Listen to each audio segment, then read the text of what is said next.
niyo pala kami sir natuklasan? Sa social media.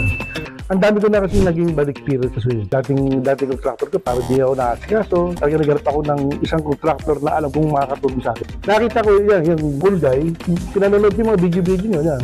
Sinasolve mo yung mga problema ng mga may problema sa pool. Anyway, so na-experience nga namin na okay, wala naman ako naging problema. Siguro meron man minimal, sa akin lang naman, nagagawa naman, nagagawa solusyon. Sa experience lang, maganda.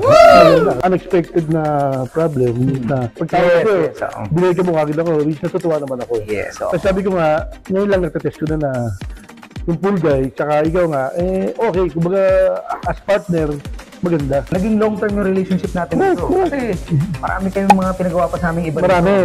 Yung mga kliyente naman, isa lang, masaya yan pag napapansin mo. Kapag di mo pansin niya, magtatampo niya, wala na. Marirekomenda nyo kami po, sir? Ba, matagal na. Ay, thank you. Sa akin kasi parang gusto sa pamilya lang eh. Mas maganda kasi yung relationship natin maganda. Hindi lang po lang hawak namin, sir. General Constata. Kita nyo naman. Kaya nga. Maraming salamat, sir. Ang laki na ng pinagbago nito compare nung una namin dinatnan to. Kung makita nyo dati to, medyo hindi ganun ka okay. Puro kung ano-anong pool kasi lang nakatikit dito. So kung gusto nyo mo magpagawa ng pool, message at PM nyo lang po kami sa Facebook page namin.